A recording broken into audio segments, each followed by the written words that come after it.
Maine, the most northeastern state in the United States, carries a mystique that's hard to pin down unless you've lived it. With a population hovering around 1.3 million of us and a landmass bigger than most New England states combined, it's a place of sparse crowds, wild beauty, and a stubborn sense of self. For Maine natives, those born and bred within its borders, the love of their state isn't just sentimentality, it's a deep-rooted connection forged by landscape, lifestyle, and legacy. Here's an honest look at 7 reasons why we Maine residents hold our state so dear. If you're not a Mainah, you're a Flatlander. You're from away. And the reason you come here is for the reason why we love this place so much. Maine's natural beauty isn't just a postcard, it's a way of life. The state stretches from the jagged cliffs of its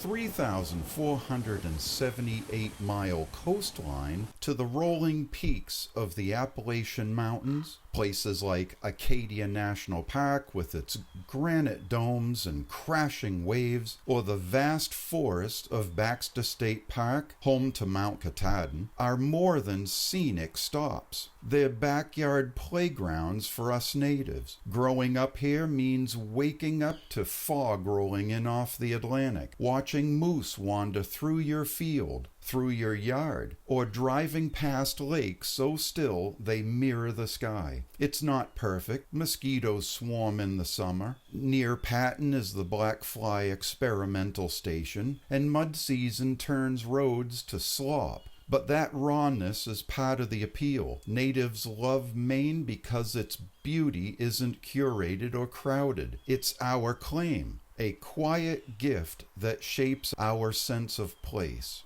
The numbers back it up. Over 6,000 lakes and ponds, 32,000 miles of rivers, 17 million acres of forest, and way over 13,000 miles of snowmobile trails. For a native, that's not just trivia. It's where you learn to fish, paddle, or simply sit still. The state's isolation, tucked up against Canada, far from urban sprawl, keep it pristine. The town I live in here in Fort Fairfield is exactly west on the latitude from Quebec. That's how far into Canada we are. Mainers don't just live in this landscape, we're molded by it. And we're going to tell you it's worth every frost-bitten finger or black fly bite.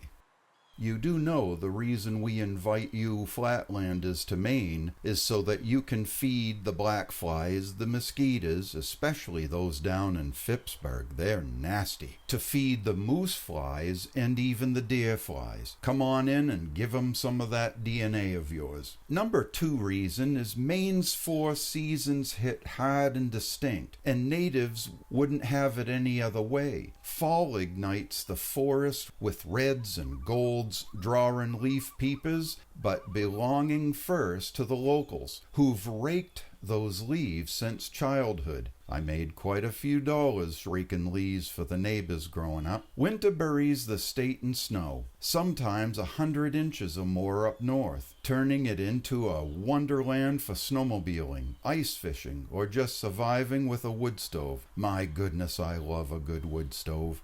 Spring thaws the ground into a muddy mess, but it's a signal to tap maples and plant gardens. Then summer rolls in, warm but rarely scorching, opening the coast for swimming and the woods for camping. This cycle is not optional. It's mandatory, and we natives love it for that. It's a rhythm that teaches patience and preparation. You stock firewood before November. You brace for April's slush. You savor July's long days. The winters, not always kind. Blizzards can knock out power, and summers can bring humidity. But it's predictable in its unpredictability. Mainers grow up with this, and it becomes a badge of honor, a shared story that binds us to the land and to each other.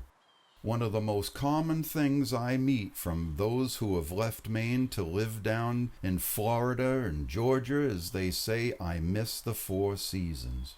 Next is the seafood. If Maine has a culinary soul, it's lobster. The state hauls in over 100 million pounds annually, and for natives, it's not a luxury, it's lunch. Growing up near the coast means cracking claws at picnics, slurping chowder at family tables, or digging clams from the flats at low tide. There is a reason that all you Flatlanders line up in Wiscasset causing a traffic jam to eat at Red's Eats.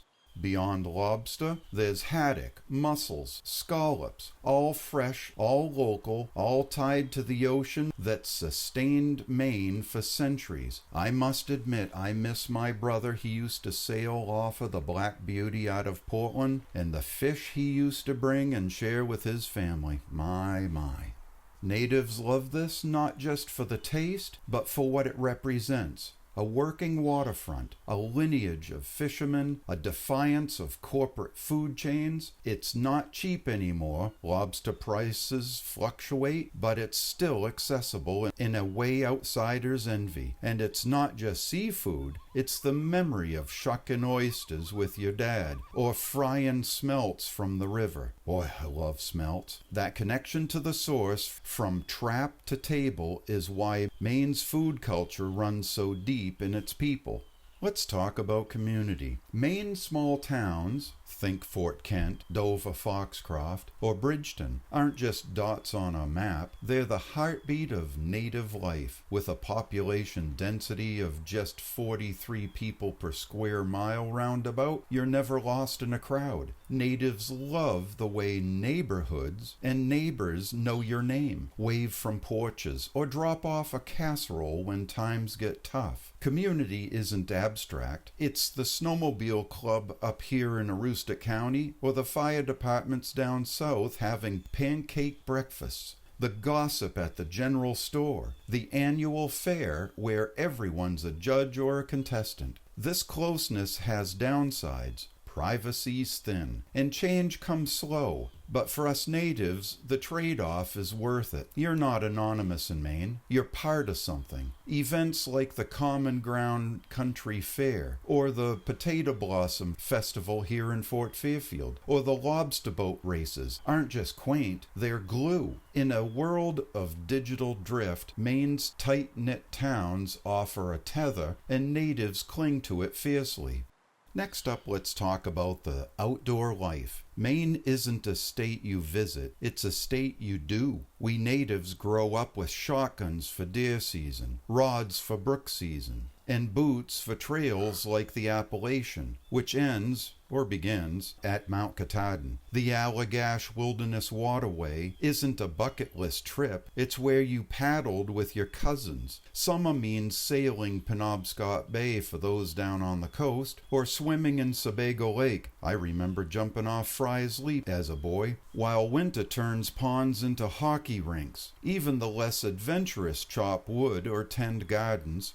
It's baked into the culture. This outdoor life isn't always glamorous. Ticks carry Lyme disease and storms can strand you, but it's honest. Natives love Maine because it demands you engage with it. You just don't look at the woods, you walk them. You don't just see the ocean, you sail it. The active bond, forged early, keeps Mainers tethered to their state no matter where life takes them. Mainers are a breed apart, quite stoic, practical, fiercely independent. Natives love their state because it has shaped them to be that way. Winters test your grit. You shovel again. The wind keeps blowing. You shovel one more time. It snowed on Friday. You're still shoveling on Sunday. You salt if you do such a thing. You keep going. Remote living. Think here in Aroostook County with our potato fields, or the islands of Casco Bay. It forces self-reliance and reliance on each other. If the ferry's late or the power's out, you figure it out. Most of us have generators. Many of us have two. This isn't romantic pioneer stuff. It's real and it's daily.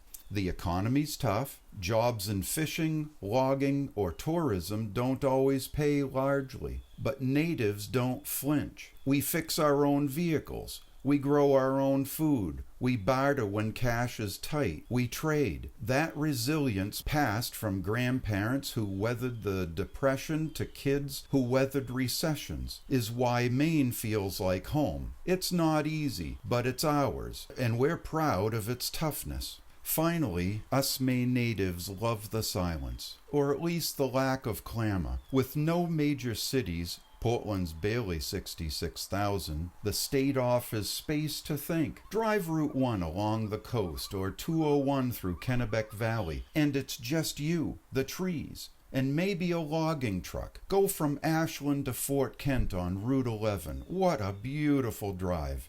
Moose, trees, moose, trees. Or go out on the islands like Monhegan, or towns like Easton. The quiet is eerie. It's soothing. Natives grow up with this, and it's a balm against a louder, faster, crazier world. It's not utopia. Cell phone service does drop. Here in Fort Fairfield, many of us need Starlink, and honestly, isolation can really stink. But for many, that's the point. Maine's peace lets you hear yourself, whether you're splitting wood or watching the stars over Moosehead Lake. Natives love it because it's rare. And in a state this big and empty, it's always within reach. And I don't want to offend you folks from away. One of the most beautiful things for us natives is in September when you all go home and we have our state back and our roads back and our diners back. We love you folks when you come, but we love it even more when you leave. No offense, but that's what Mainers love. Maine isn't flawless. It's cold, it's rural, it's stubborn. Jobs can be scarce. Winter's brutal, and the black flies relentless. But for natives, those aren't bugs, they're features.